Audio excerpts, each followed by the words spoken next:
Welcome to today's bite-sized learning of Terraform. This is part 2 of covering Terraform string functions. We're going to look at the remaining 11 functions that are available to us for operating on strings. The first one that we're going to look at today is the split function. This one is I use this one all the time.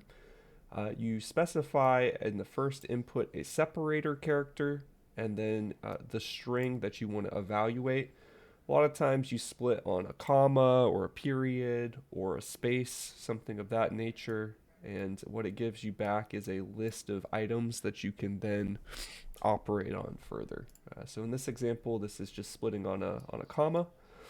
If no separator is found, it's just going to throw that single element into a one index list. Works very well. It's great. It's just the opposite of the join function that we looked at before. So splitting is creating a list, join is going from a list to a string. Starts with, this is a true false evaluation where you specify a substring or a prefix that you want to check the string for. If it starts with it, it'll return true. If it does not, it will return false. String contains is also a true false check. This checks for a substring anywhere in the occurrence of the string. If it finds it, it will return true. If it does not, it will return false. String rev, which stands for reverse, is for reversing all characters in the string. The characters are treated as Unicode characters, so hello comes out OLLEH. Unicode characters like the snowman, it gets treated as such and gets reversed exactly as it was. Substring returns a substring where you use an offset and a length.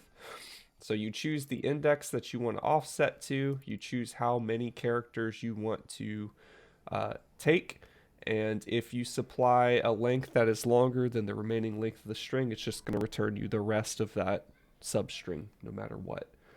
There are some examples in here. Index 0 is the first index. Length of 1 is just one character off of that. That's going to be this kind of emoji question thinking face.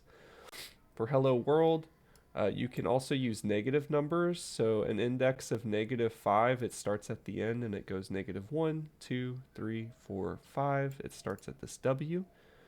And then it goes to -1, which is just the final character. This gives the entire world piece at the end. And as I mentioned before, if you choose a length that is longer than the remainder of the string, it's just going to return you the rest of the string no matter what. Title is really cool. This just uppercases the Unicode uppercase the first letter of each word as if it were a title in a book or a chapter or something of that nature. Trim, there's a couple different trim operations that you can do. So the first one is just basic trim. You supply the string and then the string character set. It's going to remove any occurrence of exclamation points or question marks. It doesn't matter the order. It looks at the characters individually and it strips all of those characters out. Foobar, this example of far, it removes all F, A, and R characters that are found.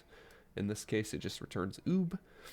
And if you were to trim commas, extra spaces, quotation marks, exclamation points, etc., it's going to go through and remove these things out.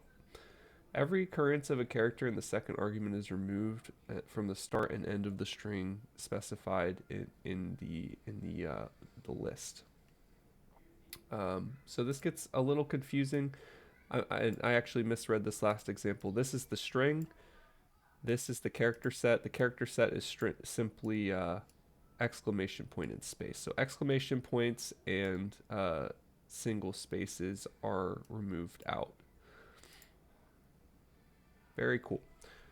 Trim prefix. So this is only doing that same operation as a string to the beginning of a word. So this is a literal check where it looks for the word hello and it will remove all occurrences of hello from the beginning. If it is not found, like checking for cat, it's just going to return the original string.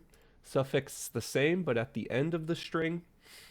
Trim space, this is related to the chomp function that we reviewed in the first video. Chomp only deals with line endings at the end.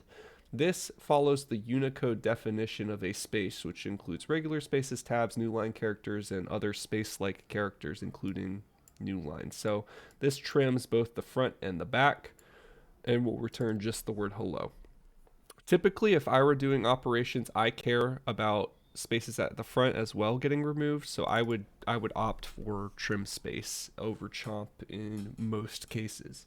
And the final one is upper, which is the opposite of lower. This converts a given string to the Unicode uppercase variant of whatever is provided. That ends our list of string functions. That is the end of part 2. If you enjoyed walking through this documentation with me, I ask that you would give this video a like and that you'd give me a follow. We will be back with more Terraform content in the very near future, where we probably walk through the collection functions next.